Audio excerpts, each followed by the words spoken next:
three of these characters share one thing that puts them ahead of everybody else. They can destroy weapons.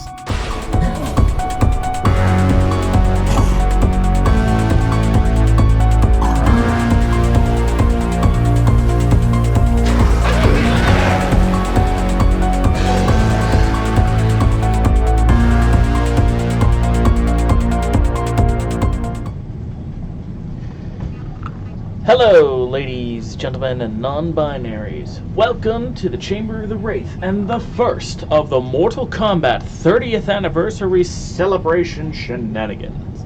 My name is Barbara, and today we are tackling Mortal Kombat X. More specifically, what I think are the most important Mortal Kombat characters in some time. The Kombat Kids, and why, in my opinion, these poor kids don't get the respect they deserve. Now, for those not in the know, Mortal Kombat X was meant to be a sort of passing of the torch legacy thing. There are lots of the classic characters are still here. Scorpion, Ermac, Raiden, Johnny Cage, and so on. However, there were 8 new characters introduced into this game, not counting the guest characters. And not counting Triborg as a separate character. And not counting Tremor. There was a lot of new characters here. In fact, no matter how you slice it, this was the most amount of new characters we had ever gotten since Mortal Kombat Deception. So, it's been a long time since we have seen this many new characters in a Mortal Kombat game. And overall, in my opinion, they all worked extremely well. Kotal Khan, even though he's kind of fallen out of favor these days, is one of my favorite characters in Mortal Kombat, just outright. I love his design and his moves, and in Mortal Kombat 11 he is just a blast. It's just too bad as a character he kind of sucks. Ferrator, my beloveds, I figured these guys were going to be one and dones pretty early on, if I'm going to be honest. But it would have been really cool if they had come back to Mortal Kombat 11. Hopefully they do get to come back in some capacity sometime soon, because they were such a wildly cool concept for a character. Devora, lover or hater, she is a pretty iconic character in her own right. Whether you see her as this infamous slayer of fan-favorite characters tarnishing the legacy of Mortal Kombat, or you see her as a really neat addition because of her insectoid moves and you know, the fact that she's actually being used to challenge the legacy characters. No matter how you slice it, Devora is an interesting character, and I rank her pretty high on my personal list. But, where's the fourth guy? Ah, there he is. And then there's Erron Black. This dude is pretty well received and brings something new to Mortal Kombat, which, you know, I'm kind of surprised they haven't done earlier. He's a cowboy / gunslinger type. You know, with the big hat and the guns and all of that good stuff. And he provides a pretty cool contrast to the ninjas, and I think is one of those characters that, while I don't think he was that well liked at first, over time he became one of the cooler new guys in Mortal Kombat. But that's not all. The main reason why we're here is to talk about the legacy characters. These 4 right here. Takahashi Takeda, Cassandra Cage, Jacqueline Briggs, and Kung Jin. These guys, among some of the classic heads of Mortal Kombat, were actually despised because there was a fear that they would replace the classic characters of yore. I mean, Kung Jin is the cousin of Kung Lao. Jackie is Jax's daughter. Cassie is the daughter of both Johnny and Sonya. And Takeda was maybe Kenshi's biological son, but he was raised by Hanzo Hasashi, aka Scorpion. So there were some concerns that these characters would replace the classic characters. And honestly, as harsh as this is going to be, I wish a few of them did. At least for reasons that aren't evil. Like, I don't despise most of the classic characters. In fact, Jax is one of my favorite classic characters, just outright. However, having new characters to replace the old characters was actually kind of the right call, and I'm a little bit sad that they didn't push this envelope for Mortal Kombat 11. We're going to start from the least popular to the most popular and work our way up, and I'm going to try and justify why I think these characters should have replaced, or at the very least been put more to the forefront alongside their progenitors or relatives. So we're going to start with the least favorite, which is actually Jackie, unfortunately, because Mortal Kombat 11 has made her quite infamous in the competitive community, and there's a lot of bad stuff. We're not going to really do gameplay per se, so I'm just going to throw classic Jackie in her shotgun variation, and for this we're just going to beat up various colors of triboard, because that's how we're going to roll. And I'm going to talk a little bit about Jackie's history and what she brings to the table, and why I think she actually works really pretty damn well as a replacement for Jax, at least temporarily, if you really want to keep Jax around. Now, Jackie Briggs is the daughter of Jax and has a lot of her dad's personality. She is aggressive, she talks smack, and she has big hitting moves for somebody her size. You see what I mean? And being a specialist character, she built her own combat gloves to help her in combat with various things. Kind of an homage to Jax's arms and how they were able to fire energy blasts and missiles, and in Mortal Kombat 11 be capable of heating up. In essence, this is a look at how a character like Jax should evolve. However, that was not how it ended up being, because Jax ends up being in Mortal Kombat 11 as well. I think Jax, as a character, deserves a retirement. The guy has been through a lot, and it's clear that he didn't even want to be involved in the shenanigans involving the Special Forces in Mortal Kombat X, but only did it because of the rumored resurrection of Shinnok, and because Jackie was on a team, and it might have given him a chance to check in on the daughter that he was very overprotective of. And because of such, it would have been cool that in Mortal Kombat 11, Jax actually gets to retire and stay retired, and Jackie gets to kind of take over, and eventually becomes the sort of Jax of the team, as it were.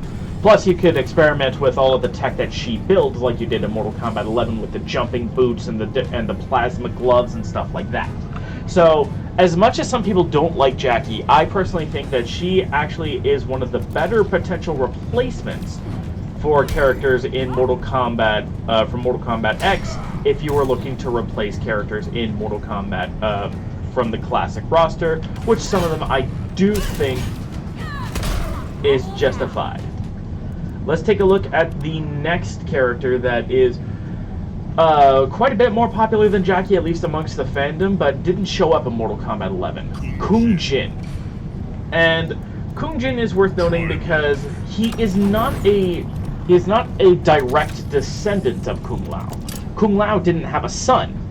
Kung Jin is Kung Lao's younger cousin from another side of the family. That makes him unique in that he's not direct progeny, if that makes any sense. Still family by all stretches of the imagination. It's just that we don't know Kung Jin's parents, but Kung Jin's parents are, at least somewhere along the line, a brother or sister or the like for Kung Lao.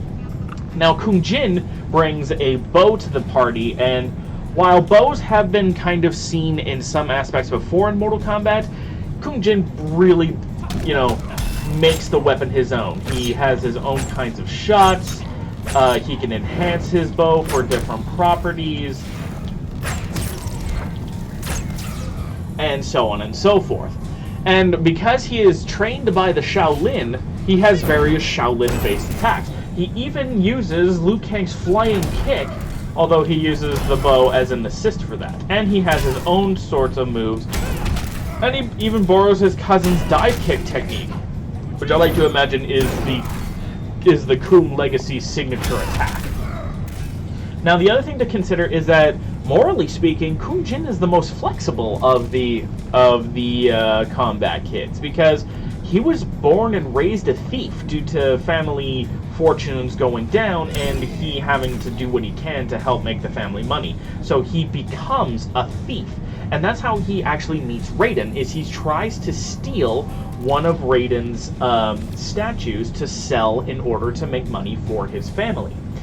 And that provides an interesting foil to the more militarized, generally leaning towards the straight-up good side of the combat kids. Furthermore, one angle that I think would be really cool to explore is that Kung Jin is the first confirmed gay Mortal Kombat character. He's gay through and through, and while we don't get to explore any potential love interests or anything like that, it would be something we do get to explore a little bit of the conflict that he feels there is there among the Shaolin when there really isn't, at least according to Raiden. And of course, this could be something to just explore to flesh out his character more, even though I personally think that as far as like character developments go, romance plots are kind of the low-hanging fruit. It's not invalid. It's just keep in mind that it's a kind of an easy fruit to grab. Whereas something more like Kung Jin's morality might be something that is a little more of a complex topic that is worth exploring. Especially since he could be quite bitter towards Liu Kang for how he treated his older cousin Kung Lao. But that's just a personal hypothesis about that sort of thing. Let's take a look at the Chosen One, another controversial character. Most of these characters were controversial for one reason or another, even if I personally think that the controversy was either overblown or just dumb. Cassie Cage! Given Chosen One status at Mortal Kombat X kind of hurt her character, but a lot of people have warmed up to her since then. This character is a daughter of Johnny Cage and Sonya Blade, making her legacy twofold. Oh, by the way, before I forget, Kung Jin is actually the one character I think could be least used to replace their relative from a gameplay perspective, because while they both are practitioners of Shaolin martial arts, Kung Lao does things very differently to Kung Jin. Cassie Cage, on the other hand, is very much the daughter of Sonya and Johnny. I mean, the flashiness of Johnny Cage is evident in all of her moves, including this move right here. And the tactical deadliness of Sonya is here because she's, instead of using the shadow kick, she uses this getaway flip to get some distance, and she brings weaponry to the fight as well. She even has a sort of signature weapon that she borrows from Stryker, which is a telescopic baton, which allows for big-time damage and, you know, gives her much-needed range on her otherwise stumpy buttons. Now, this is one of those times where I say it would be... I think Cassie replacing both of her parents can do no wrong. I really think that. One, Johnny and Sonya skipping Mortal Kombat games on occasion is not actually unheard of. Johnny Cage was not in Mortal Kombat 3 at all, at least until, I believe, Ultimate Mortal Kombat 3, where he was added in under a different actor because they were adding characters from different eras. Johnny Cage was also absent from Mortal Kombat 4, and he was also... No, wait, was he absent from Mortal Kombat 4? I don't remember. I know for a fact that he was absent from Mortal Kombat 3. I'm pretty sure he was absent in Mortal Kombat Deception. And so he's actually missed a couple of games. Sonya, too, has missed a couple of games. She was not playable at all in Mortal Kombat 2. I don't believe she was playable either in Mortal Kombat 3 and may have come back for Ultimate, but I could be mistaken there as well. She was also not available in Mortal Kombat Deception alongside Johnny Cage, and thus Sonya Blade has been absent in about as many games, if not slightly more, if she was absent from vanilla Mortal Kombat 3. So them skipping games is not actually unheard of. And if they're going to skip a game, why not let their daughter take the fault? Because Cassie Cage is in a unique position amongst the combat kids. Whereas, at least so far, we have had 1-to-1 comparisons. Cassie is 2 for 1. Oops. Come on.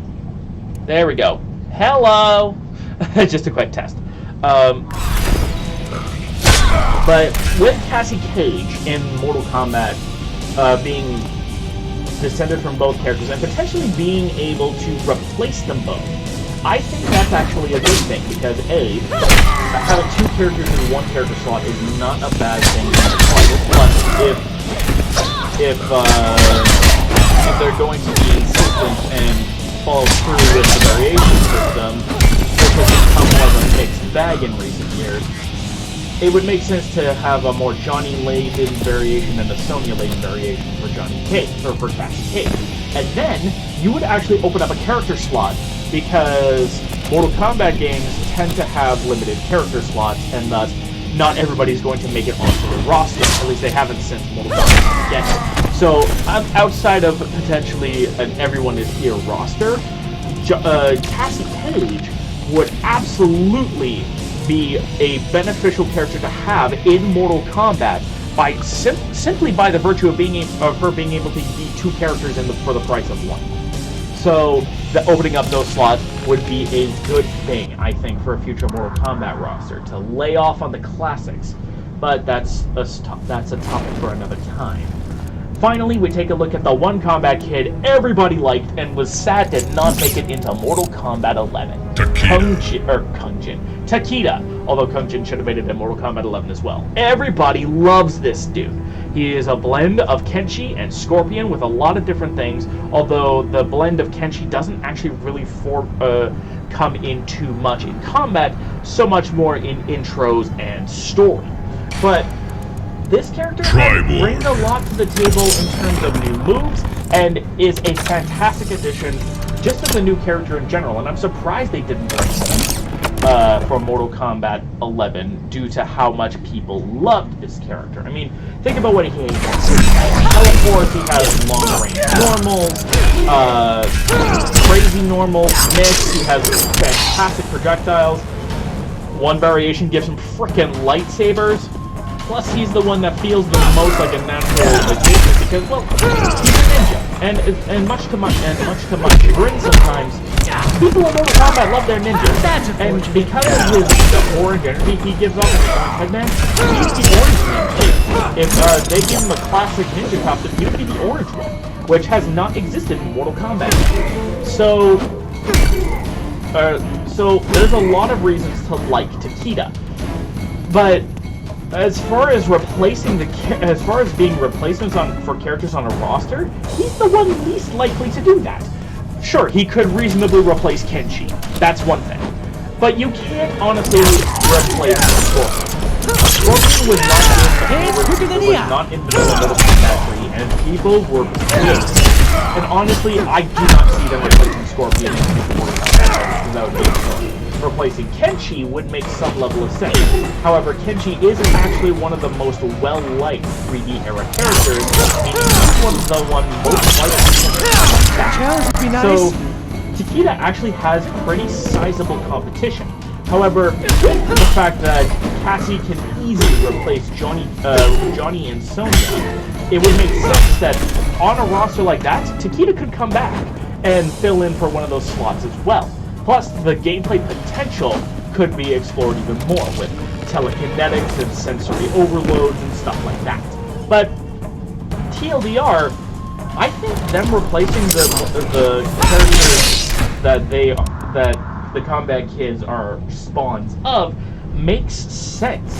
I mean, even in a game as chock full of new characters as Mortal Kombat X, there are, in my opinion, way too many classic characters on this roster. We have 1, 2, 3, 4, 5, 6, 7, 8, 9, 10. We're going to count... actually, we're not going to count Shinnok because he debuted in Mortal Kombat 4, which is the most obscure, so we'll cut him some slack. So, 9, 10, 11, 12, 13, 14, if we're going to count Goro. 14 classic characters on this roster out of 33. That's almost half the roster being classic characters. This roster, honestly, could have stood from some trimming, and Mortal Kombat 11 absolutely could have stood to have some trimming from the classic characters on its roster. I mean, if we look at 3D era characters, if we look at 3D era characters, we have two in Boraicho, who's DLC, and Kenshi, who is a launch character, and that was it. You have MK4 characters, which kind of are hybrids of the two, in Tanya and Shinnok, but again, there's only two of them. Tremor was a pleasant surprise because he hasn't been in a mainline Mortal Kombat game before. The last time we've seen him was in Mortal Kombat Special Forces. Dude didn't even show up for Armageddon. That's how little presence this guy had in Mortal Kombat before he came into MKX. But these kids should have been a sign of things to come, a new direction, stepping away from the classic characters.